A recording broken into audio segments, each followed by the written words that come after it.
श्री शिवाय नमस्तुभ्यम। हर हर महादेव। इस चैनल पर हम आपके गुरुजी पंडित प्रदीप मिश्रा जी के द्वारा बताए गए उपाय आसान भाषा में समझाने का प्रयास करते हैं।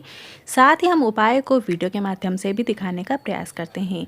25 दिसंबर दिन बहुत ही विशेष है क्योंकि मार्गशीर्ष माह के शुक्ल पक्ष की चतुर्दशी तिथि है और मार्गशीर्ष माह का अंतिम शिव सोमवार है। तो मार्गशीर्ष माह के इस सोमवार को किए जाने वाले बेहद खास उपाय लेकर आए हैं जो कि आप इसे करके अपने जीवन में अधिक से अधिक लाभ प्राप्त कर सकते हैं। आप अपनी आवश्यकता के अनुसार एक या एक से अधिक उपाय भी एक ही दिन कर सकते हैं। आज की वीडियो में हम विशेष उपाय लेकर आए हैं। अगर आपको लग रहा है कि आप जीवन में बहुत हताश हो गए हो, तकलीफ चल रही है, कष्ट हैं और बीमारियां समाप्ति नहीं हो रही हैं, तो ऐसे में किया जाने वाला गुरु जी का बताया विशेष उपाय लेकर आए हैं जिसे हम आपको वीडियो के माध्यम से भी समझाएंगे। और दूसरा उपाय उन लोगों के लिए है कि घर में रोग बीमारियां बहुत अधिक हो रही हैं, तो ऐसे में क्या उपाय करें जिससे आपकी रोग बीमारियां समाप्त हो सकें। और तीसरा उपाय उन लोगों के लिए है जिनके जीवन में बहुत अधिक परेशानियां चल रही हैं, एक समस्या ख़त्म नहीं होती कि दूसरी समस्या आ जाती है, तो ऐसे में गुरु जी का बताया गया विशेष उपाय आप कर सकते हैं।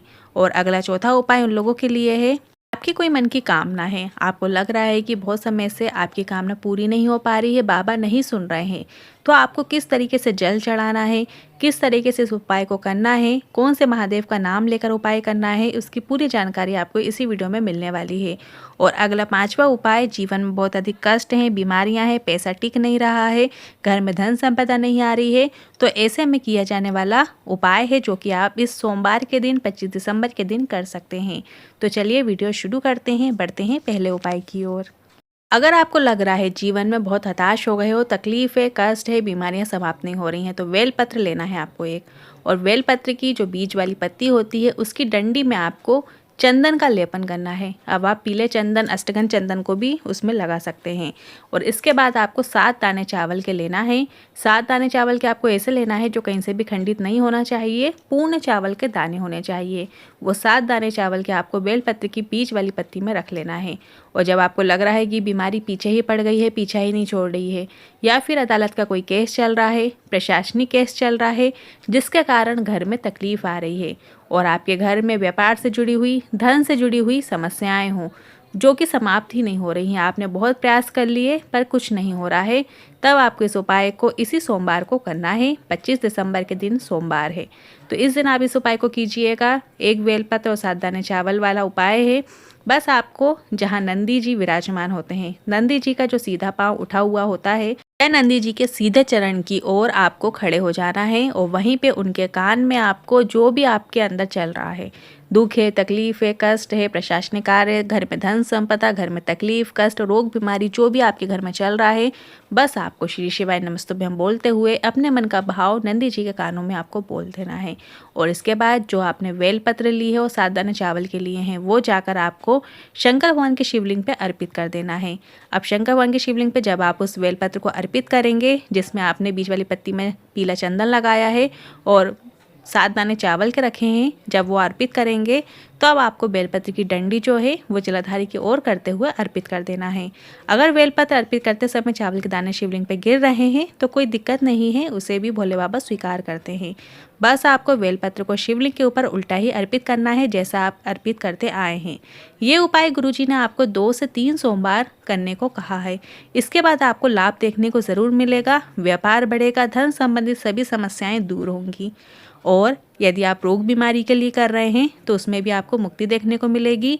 यदि आप किसी केस के लिए, प्रशासनिक कार्य के लिए, या जो भी दुख तकलीफ कष्ट चल रहे हैं आपके जीवन में उसके लिए इस उपाय को कर रहे हैं तो उसमें आपको लाभ देखने को ज़रूर मिलेगा। कम से कम 2 से 3 सोमवार आपको इस उपाय को ज़रूर करना है। अब बढ़ते हैं अगले दूसरे उपाय की ओर। यदि आपके घर में कोई रोग है, बीमारी है, तो प्रत्येक सोमवार को जब आप एक कलश जल चढ़ाएंगे तो उसमें थोड़ा सा लाल चंदन को मिला लेना है। लाल चंदन मिलाकर शिवलिंग पर कुंतकेश्वर महादेव का नाम लेते हुए आपको अर्पित करना है।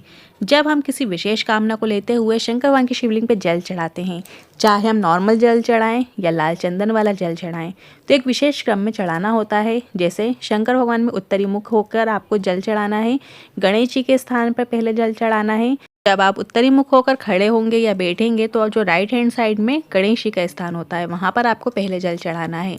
इसके बाद आपको कार्तिक जी के स्थान पर जल चढ़ाना है जो कि लेफ्ट साइड में होता है। फिर बीच में अशोक सुंदरी माता के स्थान पर जल चढ़ाना है। फिर गोल कटी भाग में यदि ऊपर जलाधारी लगी होती है तो ऊपर जलाधारी में जल चढ़ाइए, नहीं तो पूरा जल आपको धीमे धीमे धार से शिवलिंग के ऊपर अर्पित कर देना है। ये लाल चंदन वाला जल आपको अर्पित करना है रोग बीमारी के लिए, या आप धन संपदा के लिए भी लाल चंदन वाला जल शंकर भगवान की शिवलिंग पे अर्पित कर सकते हैं। यदि आप रोग मुक्ति के लिए कर रहे हैं तो आपको कुंदकेश्वर महादेव का नाम स्मरण करना है।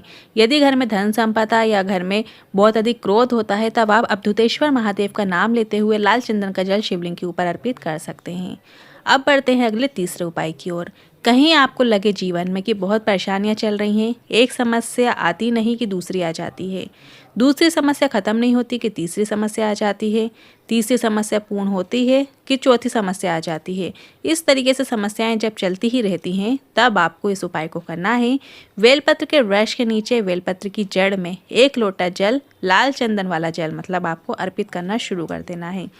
लाल चंदन मार्केट में या तो आपको पाउडर फॉर्म में मिल सकता है, तो आप उस पाउडर को थोड़ा सा लेकर आप अपने जल कलश में डाल लीजिए, उसको अच्छे से मिला लीजिए और फिर आपको वो जल अर्पित करना है। और एक लकड़ी के जैसा आता है जिसको आपको घिस का लाल चंदन बनाना होता है, तो आप दोनों ही रूप के लाल चंदन का प्रयोग कर सकते हैं। तो आपको इस लाल चंदन के जल को बेलपत्र के वृक्ष के नीचे जड़ में आपको अर्पित करते जाना है और श्री शिवाय नमस्तुभ्यम बोलते जाना है। आपकी समस्या दूर होना शुरू हो जाती हैं। आप प्रत्येक सोमवार को इस उपाय को ज़रूर कीजिएगा। अब बढ़ते हैं अगले चौथे उपाय की ओर। अगर बाबा सुन नहीं रहे हैं, आपकी कोई कामना है बहुत समय से पूरी नहीं हो रही है और आपको लग रहा है कि भोलेनाथ मेरी तो सुन ही नहीं रहे हैं, तब आपको इस उपाय को करना है। बस आपको उत्तरमुखी होकर बैठ जाना है, मतलब जहाँ शंकर भगवान का शिवलिंग है वहाँ आपको उत्तरमुखी होकर बैठना है। पहली बेलपत्र आपको माता अशोक सुंदरी के स्थान पर अर्पित करना है, जिसमें जो डंडी है वो जलाधारी की ओर करते हुए अर्पित कर देना है। और दूसरी बेलपत्र आपको शिवलिंग पर अर्पित करना है, जिसमें बेलपत्र की जो डंडी का मुख है वो जलाधारी की ओर हो, मतलब दोनों का जो आप अशोक सुंदरी माता के स्थान पर बेलपत्र अर्पित करेंगे वो भी जलाधारी की ओर होना चाहिए और दूसरी बेलपत्र जो आप शिवलिंग पर अर्पित करेंगे उस बेलपत्र की भी जो डंडी है वो जलाधारी की ओर करते हुए आपको अर्पित करना है। अब उत्तरमुखी होकर आप बैठें, जल शिवलिंग पर अर्पित करना शुरू कर देना है और एक बार जल की धार माता अशोक सुंदरी तक ले जाएं और पूरा जल शिवलिंग के ऊपर अर्पित कर दें। इस तरीके से आपको जल चढ़ाना है। पूरा जल शिवलिंग के ऊपर धीमी धीमी धार से अर्पित कर दीजिए और लगातार 2 से 3 महीने इस उपाय को करके देखिए, बाबा अवश्य ही सुनेंगे, आपकी कामना निश्चित ही पूर्ण होगी। अब बढ़ते हैं अगले 5वें उपाय की ओर। जब आपको लगे जीवन में बहुत कष्ट है, रोग हैं, बीमारियां हैं, पैसा टिक ही नहीं रहा है, तो बीज वाली पत्ती में पीला चंदन लगाएं और बची हुई नीचे की जो दोनों पत्तियां हैं उसमें आपको लाल चंदन लगाना है।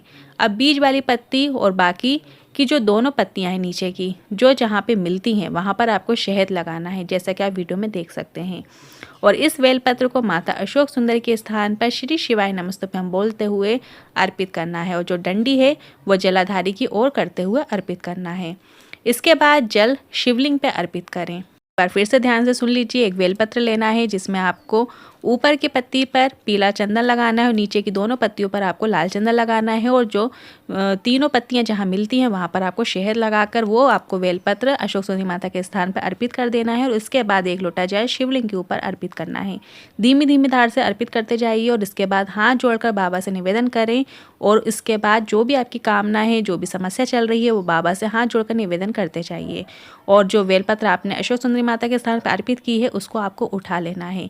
उस बेलपत्र को उठाकर किसी नदी, तालाब या कोई पानी वाली जगह पे आपको डाल देना है या फिर किसी पेड़ के नीचे उसका विसर्जन कर देना है। इसके बाद वहाँ भी मतलब उस पेड़ के नीचे भी 1 कलश जल अर्पित कर दिए। यदि आप वृक्ष के नीचे अर्पित कर रहे हैं, उस बेलपत्र को विसर्जन कर रहे हैं, तो 1 कलश जल आपको उस पेड़ के नीचे डाल देना है।